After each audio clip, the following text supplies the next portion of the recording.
வணக்கம். மதிமுகம் செய்திகள். இன்றைய முக்கிய நிகழ்வுகளை பார்ப்பதற்கு முன்பாக தலைப்புச் செய்திகளை பார்க்கலாம். அமெரிக்க நிறுவனங்கள் தமிழ்நாட்டில் முதலீடு செய்ய வேண்டும், முதலமைச்சர் மு க ஸ்டாலின் அழைப்பு. சத்ரபதி சிவாஜியிடம் காலில் விழுந்து மன்னிப்பு கேட்கிறேன், சிலை உடைந்த விவகாரத்தில் பிரதமர் மோடி வருத்தம்.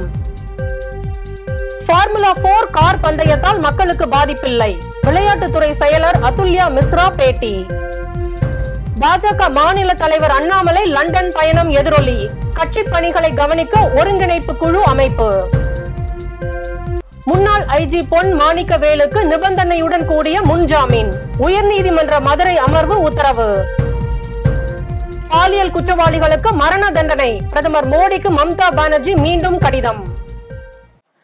தமிழ்நாட்டில் செமி கண்டக்டர், மின் அணுவியல் உள்ளிட்ட துறைகளில் அமெரிக்க நிறுவனங்கள் முதலீடு செய்ய வேண்டும் என்று முதலமைச்சர் மு க ஸ்டாலின் வலியுறுத்தியுள்ளார். தமிழ்நாட்டிற்கு முதலீடு ஈர்க்க அரசு முறை பயணமாக முதலமைச்சர் மு க ஸ்டாலின் அமெரிக்கா சென்றுள்ளார். சான் பிரான்சிஸ்கோவில் நடைபெற்ற முதலீட்டாளர்கள் மாநாட்டில் முதலமைச்சர் மு க ஸ்டாலின் கலந்து கொண்டு பேசினார். அப்போது பேசிய அவர், தமிழ்நாட்டில் தொழில் தொடங்குவதற்கு உகந்த சூழல் இருப்பதாகவும், குறிப்பாக தொழில் தொடங்குவதற்கான ஒற்றை சாளர நடைமுறை மற்றும் திறன் வாய்ந்த இளைஞர்கள் உள்ளதாக குறிப்பிட்டார். தமிழ்நாட்டில் செமி கண்டக்டர், மின் அணுவியல் உள்ளிட்ட துறைகளில் அமெரிக்க நிறுவனங்கள் முதலீடு செய்ய வேண்டும் என்றும் வலியுறுத்தினார். 2030ஆம் ஆண்டுக்குள் $1 டிரில்லியன் அமெரிக்க பொருளாதார இலக்கை நோக்கி தமிழ்நாடு அரசு செயல்படுகிறது என்றார். மேலும் இதனை மூலதனம் அதிகம் உள்ள முதலீடுகள் மற்றும் வேலைவாய்ப்பு அதிகம் வழங்கும் முதலீடுகள் மூலம் சாத்தியப்படுத்துவதாக அரசு இலக்கு நிர்ணயித்திருப்பதாகவும் முதலமைச்சர் மு க ஸ்டாலின் தெரிவித்தார். 2030ஆம் ஆண்டுக்குள் தமிழ்நாட்டை $1 டிரில்லியன் அமெரிக்க பொருளாதாரமாக மாற்ற வேண்டும் என்பது எங்களுடைய லட்சிய இலக்கு.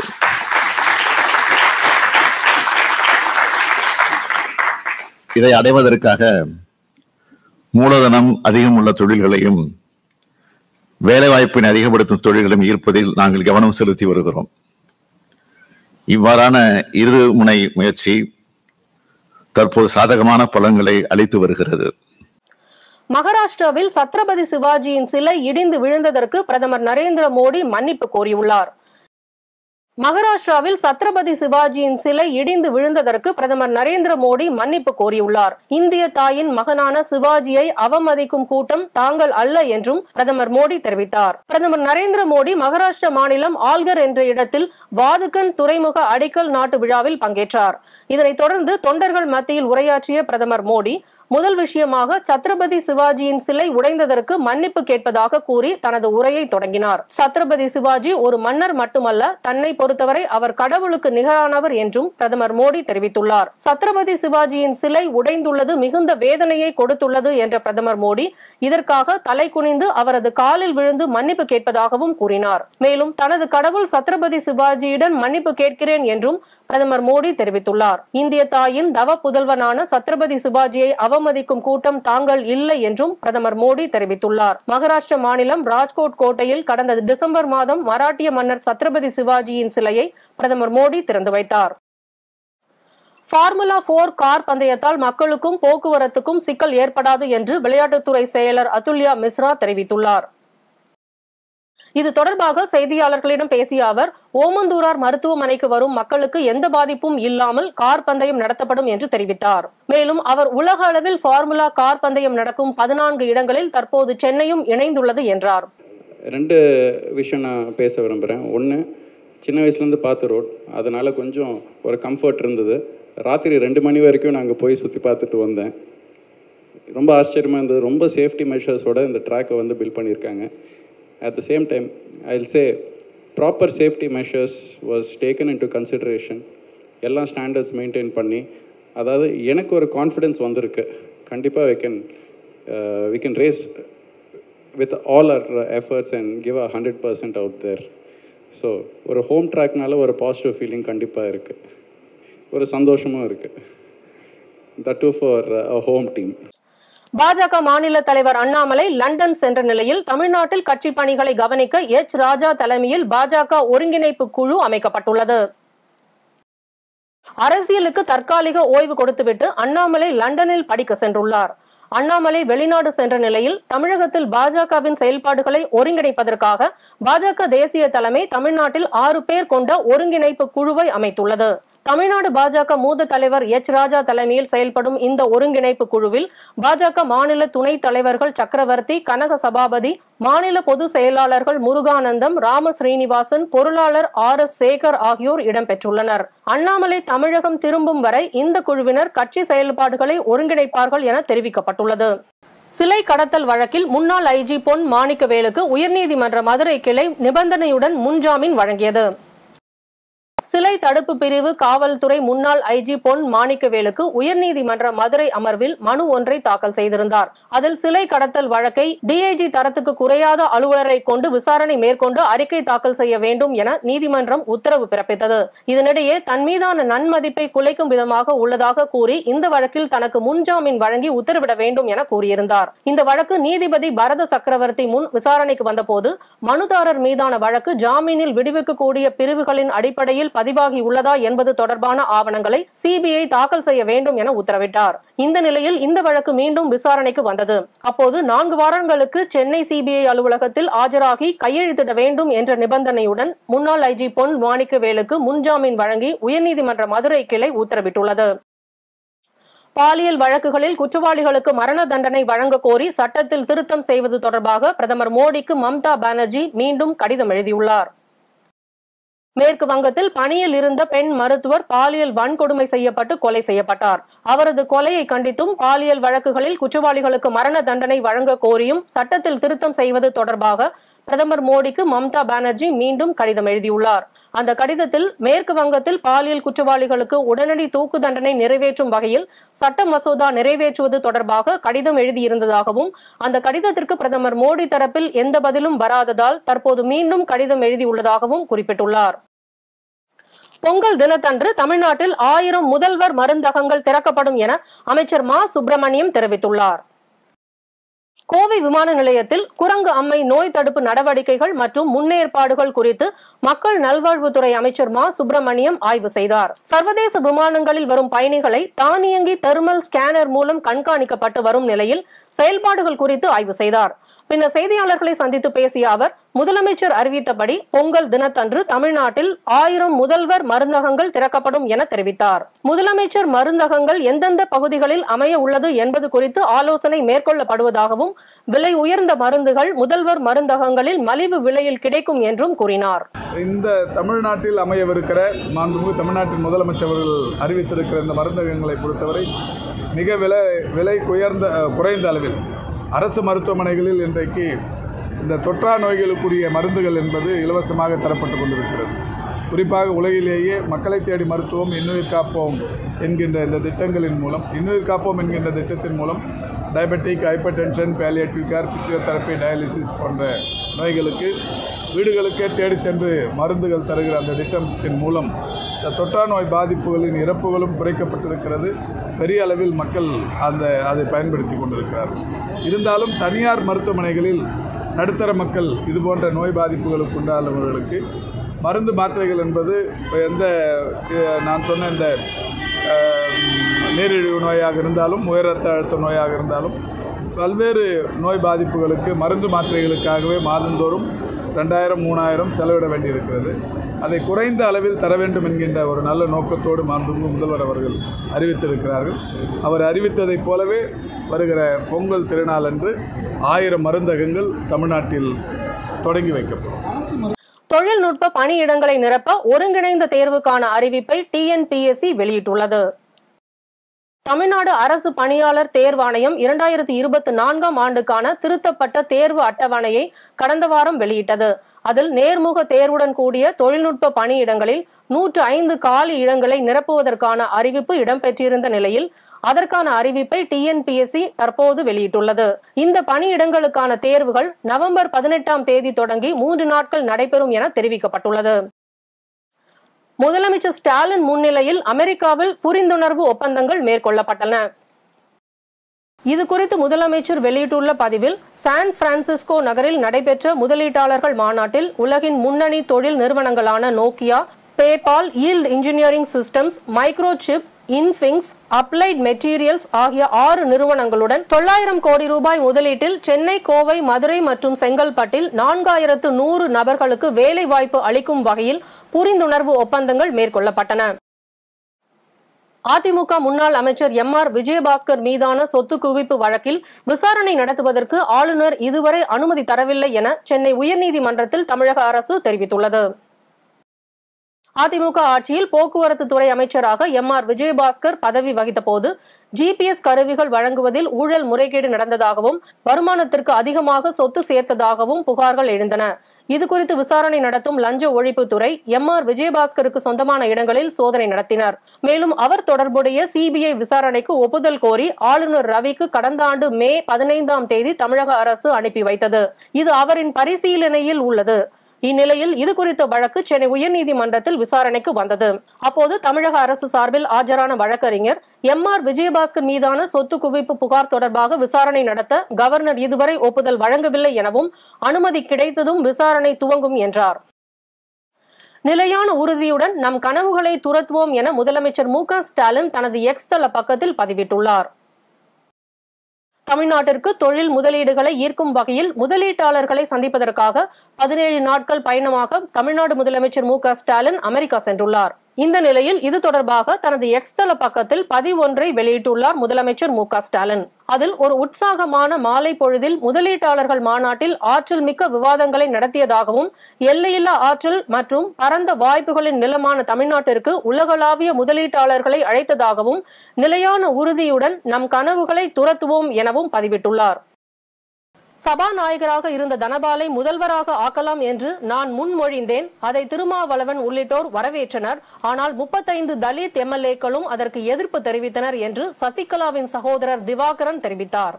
புதுக்கோட்டையில் நிகழ்ச்சி ஒன்றில் கலந்து கொள்ள வந்த சசிகலாவின் சகோதரர் திவாகரன் செய்தியாளர்களை சந்தித்தார். அப்போது பேசிய அவர், எடப்பாடி பழனிசாமி முதல்வராக தேர்ந்தெடுத்த பிறகு தினகரனுடன் எடப்பாடி பழனிசாமிக்கு ஏற்பட்ட பிரச்சினைக்கு தீர்வு காண அப்போதைய சபாநாயகராக இருந்த தனபாலை முதல்வராக ஆக்கலாம் என்று நான் சசிகலாவிடம் முன்மொழிந்ததாகவும் அதை திருமாவளவன் உள்ளிட்டோர் வரவேற்றனர். ஆனால் அதற்கு அதிமுகவின் 38 பட்டியலின MLA-க்களும் எதிர்ப்பு தெரிவித்தனர் என்றார். ஏன் நான் ஒரு 4 வருஷத்துக்கு முன்னாடி எடப்பாடி அண்ணனுக்கு ஒரு பிரச்சனை வரும்போது, தினகரனால் பிரச்சனை வரும்போது நான் என்ன சொன்னேன் அப்படின்னா, தனபாலை நம்ம சபாநாயகரை முதலமைச்சராக்கணும்னு ஒரு ப்ரப்போசல் கொடுத்தேன். அது நிறைய இதே திருமாவளவன் அண்ணன் எல்லாருமே அதை வரவேற்று எல்லாரும் பேசினாங்க. ஒரு டிபேட்டாகவே போணுச்சு. அது அப்போ இருந்த தலித் MLA-க்கள் அதுக்கு ஒத்து வரல. அவங்க ஒத்து வரல. தனபாலை இவங்க நினப்பிருக்கு அவங்களுக்கு. நான் ஒரு இதில் சொன்னேன், மணவடியில் பேட்டியில் கொடுத்தேன், இவரை கொண்டு வரலாம் அப்படின்னு.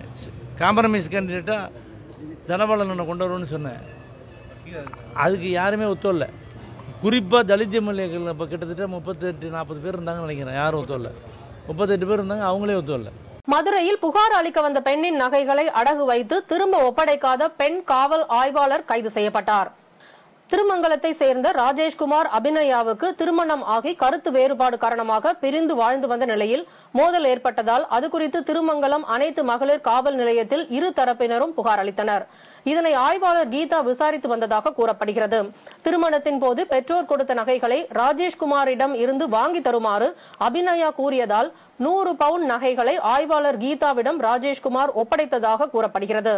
ஆனால் நகைகளை அபிநயாவிடம் கொடுக்காமல் ஆய்வாளர் கீதா காலம் தாழ்த்தியதால் திருமங்கலம் DSP அலுவலகத்தில் புகார் அளிக்கப்பட்டது. அப்போது நகைகளை ஆய்வாளர் கீதா தனியார் நிதி நிறுவனத்தில் 43 லட்சம் ரூபாய்க்கு அடகு வைத்தது தெரியவந்தது.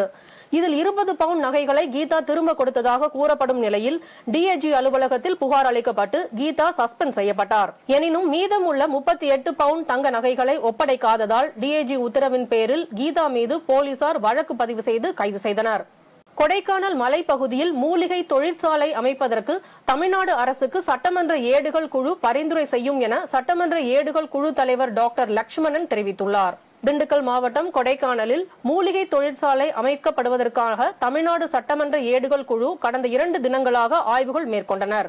இந்த குழுவில் சட்டமன்ற ஏடுகள் குழு தலைவர் டாக்டர் லட்சுமணன் தலைமையில் உள்ள சட்டமன்ற உறுப்பினர்கள் கொடைக்கானல் அப்சர்வேட்டரி வானிலை ஆராய்ச்சி மையம், மன்னமனூர் ஆடு நிலையம் ஆகியவற்றை ஆய்வு செய்தனர். பின்னர் செய்தியாளர்களிடம் பேசிய லட்சுமணன், கொடைக்கானல் மலைப்பகுதியில் மூலிகை தொழிற்சாலை அமைப்பதற்கு தமிழ்நாடு அரசுக்கு சட்டமன்ற ஏடுகள் குழு பரிந்துரை செய்யும் என்று தெரிவித்தார். இந்த டைம் காலிங் நிறைய மூலிகை பண்ணைகள் இந்த பகுதியில் இருப்பதனால் அங்கே ஒரு மூலிகை அந்த ஃபேக்டரி ஒன்று இங்கே அமைப்பட வேண்டும் என்று ஒரு கோரிக்கை வைக்கப்பட்டிருக்கின்றது. அதுவும் குழு பரிந்துரை செய்யப்படும் என்பதை இந்த நேரத்தில் இந்த பகுதி வாழ் மக்களுக்கு அது மிகவும் பயனுள்ளதாக இருக்கும் என்ற அந்த அடிப்படையில் முன் வைக்கப்படுகிற ஏடுகள் குழு அதற்கு பரிந்துரை செய்யும் என்பதை இந்த நேரத்தில் தெரிவித்துக் கொண்டு விடைபெறுகிறேன். நன்றி. திண்டுக்கல் மாவட்டத்தில் கலைஞர் கனவு இல்லத்தில் வீடு கட்டும் பயனாளிகளுக்கு உற்பத்தி விலைக்கே கட்டுமான பொருட்கள் பெற்றுத்தர ஏற்பாடு செய்யப்பட்டுள்ளதாக உணவுத்துறை அமைச்சர் சக்கரபாணி தெரிவித்துள்ளார். திண்டுக்கல் மாவட்டம் பழனி அருகே தும்பலப்பட்டி, தொப்பம்பட்டி, கீரனூர், மானூர் உள்ளிட்ட ஊராட்சிகளில் புதிய தொடக்க வேளாண்மை கூட்டுறவு கடன் சங்க கட்டிடங்கள் 1,05,00,000 ரூபாய் மதிப்பீட்டில் கட்டுவதற்கு உணவுத்துறை அமைச்சர் சக்கரபாணி அடிக்கல் நாட்டி பணிகளை துவக்கி வைத்தார். அதனைத் தொடர்ந்து நடைபெற்ற நிகழ்வில் பேசிய அமைச்சர் சக்கரபாணி, கலைஞர் கனவு இல்லத்தில் வீடு கட்டும் பயனாளிகளுக்கு உற்பத்தி விலைக்கே கட்டுமான பொருட்கள் பெற்றுத்தர ஏற்பாடு செய்யப்பட்டுள்ளதாகவும் தெரிவித்தார். பல்வேறு மாவட்டங்களில் நடைபெற்ற நிகழ்வுகளை களத்தில் மதிமுகம் பகுதியில் பார்க்கலாம்.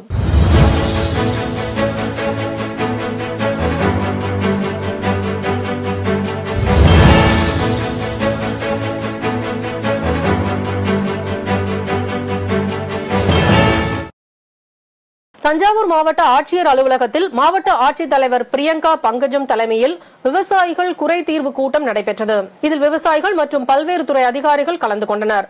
இதுவரை ஒரு ஏரி குளங்களில் கூட தண்ணீர் நிரப்பப்படவில்லை என குற்றம் சாட்டி விவசாயிகள் தரையில் அமர்ந்து தர்ணா போராட்டத்தில் ஈடுபட்டனர். தமிழ்நாடு வேளாண் சுற்றுலா கூட்டமைப்பின் சார்பாக இயற்கை வேளாண் விளைபொருட்களின் கண்காட்சி மற்றும் விற்பனையும் மேற்கொள்ளும் வகையில் சென்னை மண்டல அளவிலான தமிழ்நாடு வேளாண் சுற்றுலா அறிமுக கூட்டம் வேலூர் மாவட்டம் கேவிக்குப்பம் வட்டம் கலாம்பட்டு கிராமத்தில் அமைந்துள்ள அறிவு தோட்டம் வளாகத்தில் நடைபெற்றது. இந்த கூட்டத்திற்கு கூட்டமைப்பின் தலைவர் இறை அழகன் தலைமை தாங்கினார். தருமபுரி மாவட்டம் அரூர் அடுத்த பாப நாவலசை கிராமத்தில் சுமார் 200க்கும் மேற்பட்ட குடும்பங்கள் வசித்து வருகின்றனர். இந்த கிராமத்திற்கு பொதுமக்கள் பயன்படுத்தக்கூடிய வகையில் பேருந்து வசதி இதுவரை கொண்டு வரவில்லை என மக்கள் வேதனையுடன் தெரிவிக்கின்றனர். மேலும் டாஸ்மாக் கடைகள் இருப்பதால் பெண் குழந்தைகளுக்கு பாதுகாப்பு இல்லாத ஒரு சூழல் ஏற்பட்டுள்ளது என தெரிவிக்கும் பள்ளி மாணவிகள் தங்கள் பயன்பெறும் வகையில் அரசு பேருந்து ஒன்றை இந்த வழித்தடத்தில் இயக்க மாவட்ட நிர்வாகம், போக்குவரத்து கழகம் நடவடிக்கை எடுக்க வேண்டும் என கோரிக்கை விடுத்துள்ளனர். ராணிப்பேட்டை மாவட்டம் சோளிங்கர் அடுத்த கரிக்கல் கிராமத்தில் அமைந்துள்ள குன்றை காத்த குமரன் ஆலயத்தில் கும்பாபிஷேக விழா வெகு விமர்சையாக நடைபெற்றது. இதில் சுற்று வட்டாரத்தை சேர்ந்த திரளான பக்தர்கள் கலந்து கொண்டு சாமி தரிசனம் செய்தனர். ஆலய நிர்வாகம் சார்பில் பக்தர்களுக்கு அன்னதானம் வழங்கப்பட்டது. இதில் சோளிங்கர் சட்டமன்ற உறுப்பினர் AM முனிரத்தினம் அவர்கள் கலந்து கொண்டு சாமி தரிசனம் செய்தார். மதுரை செல்லூரில் உள்ள ராஜாஜி அரசு நடுநிலை பள்ளிக்கு IIFL பைனான்ஸ் லிமிடெட் சார்பில் 130 பள்ளி மாணவ மாணவிகளுக்கு இலவசமாக ஸ்கூல் பேக் வழங்கப்பட்டது. இந்த நிகழ்வில் IFL-இன் ராஜேஷ்குமார், பாலமுருகன், வெங்கடேஸ்வரன், ஆசிக் ஆகியோர் கலந்து கொண்டு மாணவ மாணவிகளுக்கு ரைட்டிங் பேடுடன் கூடிய ஸ்கூல் பேக் வழங்கினர். தமிழகத்தின் பல்வேறு பகுதிகளில் சுங்கத்துறை அதிகாரிகள் பறிமுதல் செய்த 265.44 கோடி மதிப்பிலான கஞ்சா, ஹசீஸ், ஆயில் உள்ளிட்ட போதைப் பொருட்களை அரியலூர் அல்ட்ராடெக் சிமெண்ட் ஆலையின் உலையில் போட்டு தீயிட்டு கொளுத்தி அழித்தனர். மதுரை மாவட்டம் மங்கையர்கரசி மகளிர் கலை மற்றும் அறிவியல் கல்லூரி மற்றும் ஸ்ரீ பகவான் மகாவீர் விக்லாங் உதவி குழு இணைந்து நடத்தும் இலவச செயற்கை மூட்டு பொருத்துதல் சிறப்பு முகாம் மங்கையர்கரசி கல்லூரியில் 3 நாட்கள் சிறப்பாக நடைபெற்று வருகிறது. இந்த விழாவில் கல்லூரி முதல்வர் டாக்டர் உமா பாஸ்கர் உள்ளிட்டோர் கலந்து கொண்டு சிறப்பித்தனர். மேலும் இந்த முகாமில் தமிழகத்தின் பல்வேறு பகுதிகளில் இருந்து வந்த 300 மாற்றுத்திறனாளிகள் பயன்பெற்றனர். திருப்பத்தூர் மாவட்டம் ஜோலார்பேட்டை அடுத்த ஏழைகளின் ஊட்டி என்று அழைக்கப்படும் ஏலகிரி மலையில் சுற்றுலா தலமாக விளங்கி வருகிறது. இந்த மலைப்பகுதியில் பல்வேறு உயிரின வன விலங்குகள் வாழ்ந்து வருகின்றன. இந்நிலையில் மலையேறும் பகுதிகளில் வன விலங்குகளுக்கான வனத்துறையின் மூலம் ஆங்காங்கே குடிநீர் தொட்டி அமைக்கப்பட்டு அது தற்போது சிதிலமடைந்த நிலையில் உள்ளன. எனவே தண்ணீர் தொட்டியை சரி செய்து தரக்கோரி சமூக ஆர்வலர்கள் மற்றும் பொதுமக்கள் கோரிக்கை வைத்துள்ளனர். காசாவில் இஸ்ரேல் நடத்திய தாக்குதலில் கடந்த 24 மணி நேரத்தில் 68 பாலஸ்தீனர்கள் கொல்லப்பட்டுள்ளனர். மேலும் 77 பேர் காயமடைந்துள்ளனர் என்று காசா சுகாதார அமைச்சகம் தெரிவித்துள்ளது. காசாவில் இஸ்ரேல் கடந்த ஓராண்டுக்கும் மேலாக தாக்குதல் நடத்தி வருகிறது. இந்நிலையில் காசாவில் உள்ள முக்கிய இடங்களான ரஃபா, வெஸ்ட் பேங்க் உள்ளிட்ட பகுதிகளை குறிவைத்து தாக்கி வருகிறது. இஸ்ரேல் தாக்குதல்களில் கடந்த 24 மணி நேரத்தில் 68 பாலஸ்தீனர்கள் கொல்லப்பட்டுள்ளனர். மேலும் 77 பேர் காயமடைந்துள்ளனர் என்று காசா சுகாதார அமைச்சகம் தெரிவித்துள்ளது. தற்போது வரை காசா மீதான இஸ்ரேலின் போரில் 40,602 பேர் கொல்லப்பட்டுள்ளதாகவும் 93,855 பேர் காயமடைந்துள்ளதாகவும் மேலும் ஹமாஸ் தலைமையிலான தாக்குதல்களின் போது இஸ்ரேலில் 1,139 பேர் கொல்லப்பட்டதாக மதிப்பிடப்பட்டுள்ளது. ஆக்கிரமிக்கப்பட்ட வெஸ்ட் பேங்கில் இஸ்ரேலிய பாதுகாப்பு படைகள் நடத்தும் எதிர்வினைகளை ஐக்கிய நாடுகள் மனித உரிமை அலுவலகம் கண்டித்துள்ளது. மீண்டும் தலைப்புச் செய்திகள். அமெரிக்க நிறுவனங்கள் தமிழ்நாட்டில் முதலீடு செய்ய வேண்டும், முதலமைச்சர் மு க ஸ்டாலின் அழைப்பு. சத்ரபதி சிவாஜியிடம் காலில் விழுந்து மன்னிப்பு கேட்கிறேன், சிலை உடைந்த விவகாரத்தில் பிரதமர் மோடி வருத்தம். பார்முலா 4 கார் பந்தயத்தால் மக்களுக்கு பாதிப்பில்லை, விளையாட்டுத்துறை செயலர் அதுல்யா மிஸ்ரா பேட்டி. பாஜக மாநில தலைவர் அண்ணாமலை லண்டன் பயணம் எதிரொலி, கட்சி பணிகளை கவனிக்க ஒருங்கிணைப்பு குழு அமைப்பு. முன்னாள் ஐஜி பொன் மாணிக்கவேலுக்கு நிபந்தனையுடன் கூடிய முன்ஜாமீன், உயர்நீதிமன்ற மதுரை அமர்வு உத்தரவு. பாலியல் குற்றவாளிகளுக்கு மரண தண்டனை, பிரதமர் மோடிக்கு மம்தா பானர்ஜி மீண்டும் கடிதம். இத்துடன் செய்திகள் நிறைவடைந்தன. மீண்டும் செய்திகள் காலை 8 மணிக்கு. மேலும் செய்திகளை தெரிந்து கொள்ள மதிமுகம் பிரைம் யூடியூப் தளத்தில் இணைந்திருங்கள்.